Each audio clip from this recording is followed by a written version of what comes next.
God is more interested in making you than in giving you. Whatever you are given, you can lose.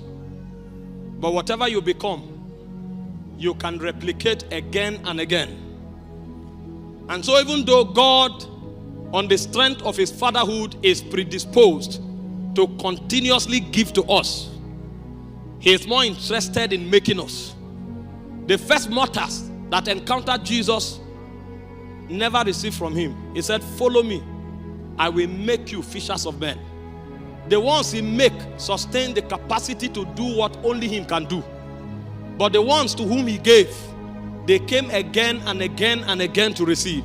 In fact, Jesus multiplied bread and gave to people. And the next day they were looking for him. And Jesus himself testified. He said, you are not looking for me because you desire me.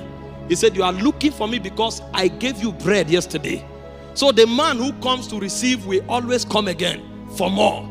But the man who becomes receives the capacity to replicate that which is given, because he becomes an extension of the dominion of God to a generation and to a territory. There were 7 classes in the school of process that every believer who will have capacity to advance God's kingdom must go through. There is no boycotting classes in this kingdom. No matter what a man attempts to do, if he fails any class in his manifestation, you can trace it if you have spiritual understanding. You can see a man raising the dead, and so much is happening. But when you look at that man, the lack of character in his manifestation will reveal to you that he has violated some classes in the school of process. And you can see a man with all the character required, but there will be a deficiency in power and in manifestation. Even though his character is correct, the deficiency of power is also a revelation that he violated certain classes in the school of process. So for a man to become a perfect and complete minister, there is a route he must follow. You know, the Bible said the scriptures were given to reprove, to correct, to instruct in righteousness, that the man of God may be complete, thoroughly furnished unto every good work. In order for God to thoroughly furnish a man, he carries him through a school. That school is called the school of process. And I said the first class everybody goes through in the school of process is the class of encounters. Samuel was dedicated to God.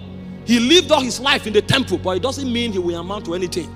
Sleeping on the altar does not make you a servant of God. Encounters are the beginning of our journey with God. Even though Samuel, upon his winning, was brought to the temple, dropped at the altar. In fact, in 1 Samuel chapter 3, the Bible said, when the Ewe lamp were gone off, Daniel was still in the temple. But his stay in the temple did not change his story. What changed Samuel's story was the encounter he had with God. And in 1 Samuel chapter 3, verse 4, the Bible said the voice of God came calling him, Samuel. And he said, here I am, Lord. In 1 Samuel chapter 3, verse 21, the Bible said the Lord appeared again to Samuel in Shiloh. The Lord revealed himself to Samuel in Shiloh by the word of the Lord. And if you study 1 Samuel 3:20, it said Samuel was established as a prophet, and all of Israel could bear proof to it. What established Samuel as a prophet? It was the encounters that he had with God. So I say, when a man has an encounter, 3 things happen to him. Number 1, the specificities of his destiny are revealed to him. You cannot know the specifics of your destiny until an encounter reveals it to you. The reason is because you will find yourself in a territory and there are many teachers. And to make things worse, most of your teachers are invincible beings. You will not know who teaches you that it is good to have immorality. You will never hear anybody tell you that immorality is pleasurable. But there are invincible teachers that can manipulate your emotion. There are territorial teachers that the moment you enter a territory, they begin to alter the energy balance of your soul. And you can come to a place, all of a sudden you start feeling as if you want to do something you have never done before. The reason is because there are many teachers walking on the face of the earth. And those teachers will teach you many things that is not part of the blueprint of your destiny. And in order to go past the veil of darkness and receive instruction from the teacher who was in the studio of eternity when you were formed, you need an encounter. That's why I said to Jeremiah, before you were formed in your mother's womb, I knew you. I know your father is a priest, but captured in the lexicon of your destiny, priesthood was not a part of it. The ordination that I gave you from the studio of eternity is the ordination of a prophet. So even though priesthood is good, that is not your line. He took an encounter for his destiny to be reordered.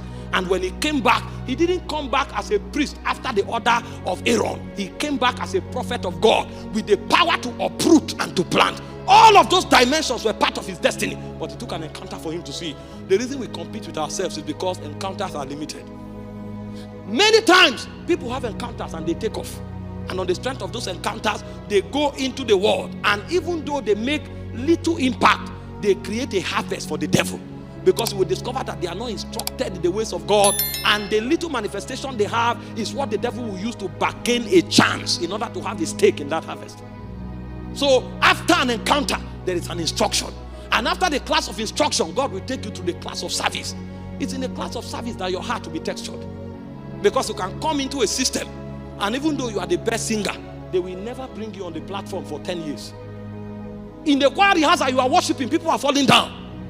But when they come for the main service, nobody ever gives you the microphone. If you think it's a show, you will get angry and go. Because what you are looking for is platform, not to bless the people of God.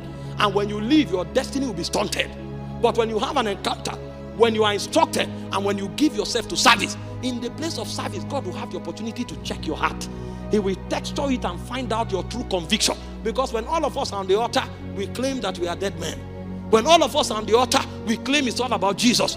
But when service begins, God will find out those who truly came for him. And that's why it's in the class of service that God gives reward. He said, I, the Lord, I test the heart. I try the reins to give unto every man as his way should be. A man who does not serve will never have an inheritance in this kingdom. Elisha served Elijah. Joshua served Moses. Everybody who makes genuine impact in a generation must have a record of who he served. Nobody appears. Everybody follow the process. And when you are done with the class of service, God will bring you to the class of self-denial. Because when you start serving, naturally, there are some benefits that we find expression. In order to save you and to make you go far, God will teach you self-denial. The purity of your service will only be verified in self-denial. A man who doesn't go through the class of self-denial, watch him. Not too long, he will bargain the weight of his destiny for money. He will bargain the weight of his destiny for pleasure. And you can see that man burning with fire. After 3 years, you will come. The same man will talk and you'll be sleeping. And you are wondering what happened. The sting that was in that message is not about the intelligence of the message. The sting that is in that message is a testimony of the weight of his consecration. And if he doesn't go through self-denial long enough, he can't preserve the weight of that consecration. The devil will bargain it. And when the devil bargains it, he will become a star and a caricature on the altar. But the weight and witness that he should bring to his generation will not be there. So many times, God will insist that you go through the class of self-denial. And when you go through the class of self-denial, he won't stop. He will still allow you to go through the class of warfare. Why the class of self-denial is a class of sacrifice, the class of warfare is where your faith is proven. God wants to know what you really trust in. So warfare doesn't necessarily need to invite you. If you are there, you are part of it.